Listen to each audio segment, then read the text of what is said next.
Taasisi na wadau mbalimbali wamemuunga mkono Rais wa Jamhuri ya Muungano wa Tanzania Dr. Samia Suluhu Hassan katika kuadhimisha siku yake ya kuzaliwa kwa kupanda miti ili kutunza mazingira. Tupate taarifa zaidi.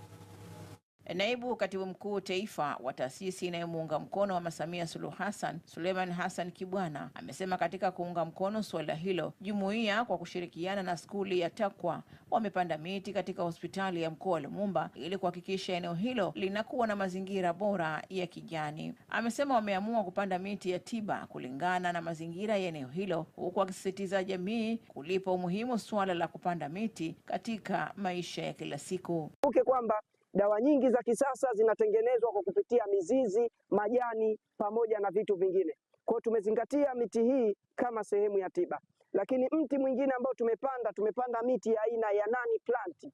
Nani plant ni miti ambayo ukitengeneza juisi inakuwa ni natural juice.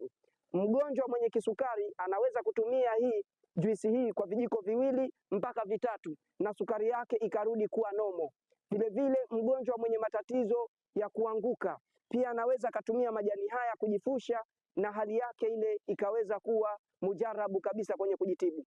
Kwa sisi kama taasisi tumeona ipo haja ya kuwahimiza vijana hawa, ipo haja ya kufika Lumumba kuungana na Mheshimiwa Rais Daktari Samia Suluhu Hassan katika siku yake hii ya kuzaliwa kwa kupanda miti kama alivyohimiza yeye mwenyewe.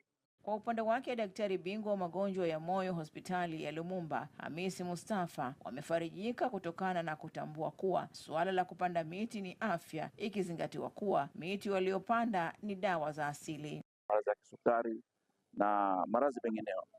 Kwa hivyo napenda nitoe neno la shukurani kwa kujumuika na sisi hapa katika siku yetu adhimu ya leo kusherehekea tarehe ya kuzaliwa mama yetu. Kwa upande wake, mwalimu wa skuli ya Takwa Islamic Asia Musa Hamdu amesema upandaji wa miti kwa upande wa wanafunzi ni moja ya eneo la kujifunza umuhimu wa miti kwa ajili ya dawa. Hatujaileta kama pambo, tumeileta vile vile kama dawa. Tunampenda sana Mama Samia, ndio maana tumekuja kuipanda katika eneo hili ambalo la hospitali lenye manufaa zaidi, wengi wao wakatumia na bila matatizo yoyote. Sisi Takwa Islamic School tumejitolea kwa moyo thabiti na uliokuwa safi zaidi katika kuendeleza na kuburudisha zaidi, kuliendeleza hili gurudumu na kuwafunza watoto wetu kama mazingira ni lazima kupanda miti na kujua umuhimu wa miti hii ili tusipoteze dawa za asili za enzi na zilizotajika. Hairi Kitwana, ZBC.